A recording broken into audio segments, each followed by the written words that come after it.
Welcome everyone!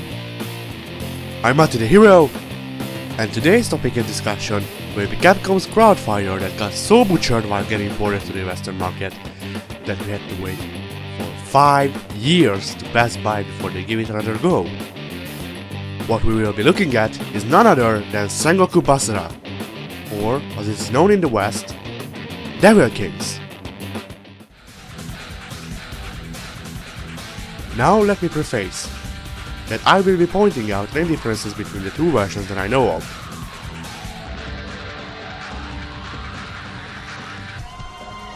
With that said, Sengoku Basara is a PlayStation 2 game developed and published by Capcom. It was released in 2005 and the game was followed by a handful of sequels, 3 anime series, and an animated film.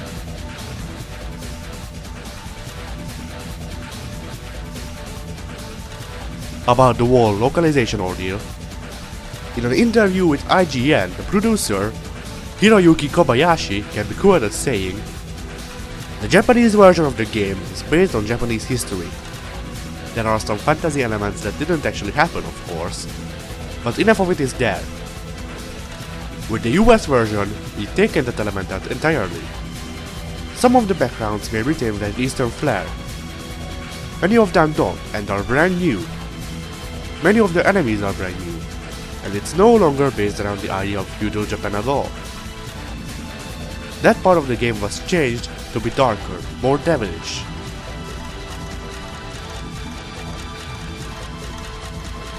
Needless to say, because of this, the thing flopped, and Capcom couldn't figure out why for 5 years somehow.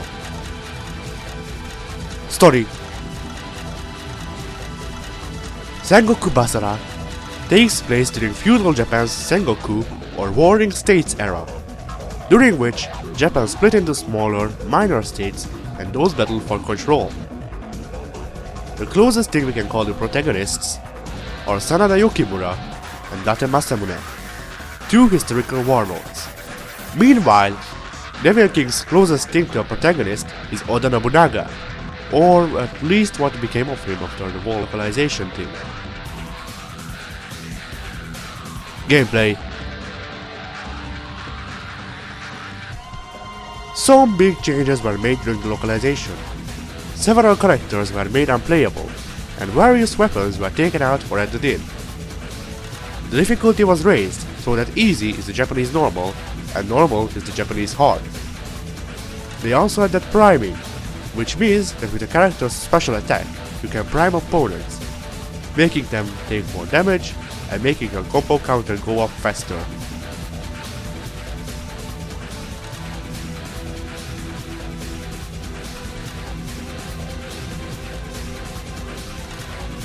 The game's cast features Date Masamune, Azure Dragon, Sanada Yukimura, Scorpio, Takeda Shingen, Red Minotaur, Sarutobi Sasuke, Talon, Oda Nobunaga, Devil King, Nohime, Lady Butterfly,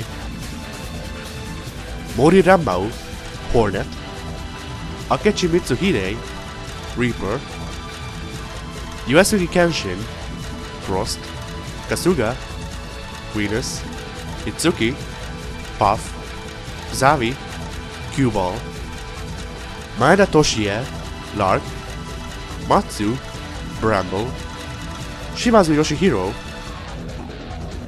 Zan, Tokugawa Ieyasu, Irdin, Mori Motonari, Kaz, Chosokabe Motochika, Arslan, Hojo Ujimasa, Orwick, Imagawa Yoshimoto, Muri, and Honda Takadatsu, Iron Ox. The only mode you should care about is Conquest mode, in which you take over the other states of Japan? I guess I'll call that Japan for the time being. In the game, your objective is clear: to defeat the enemy warlords and take their territory.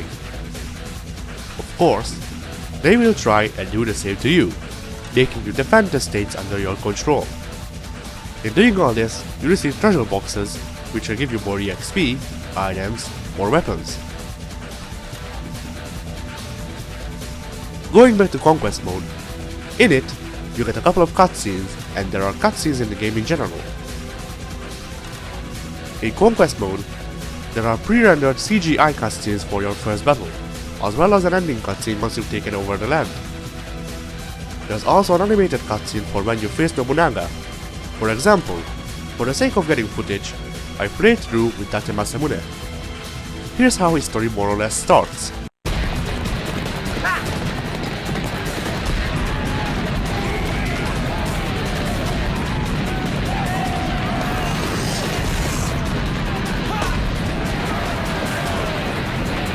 Are you ready, guys? Yeah! I can't hear you! Yeah! Good. Now, let's go conquer! Ha!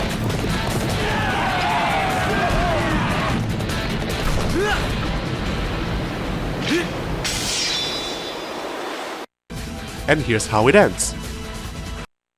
We did it! All of the land is now ours!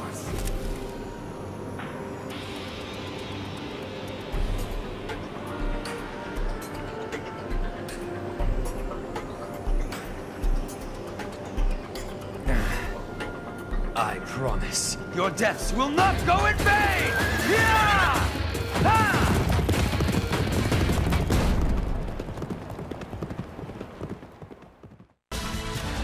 As you could see, thankfully, they couldn't do anything to the cutscenes to localize it, other than dubbing it.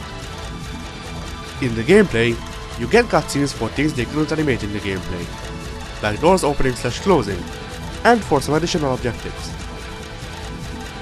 And while we're at cutscenes, can we talk about how much the opening rocks? Here, take a peek.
Graphics.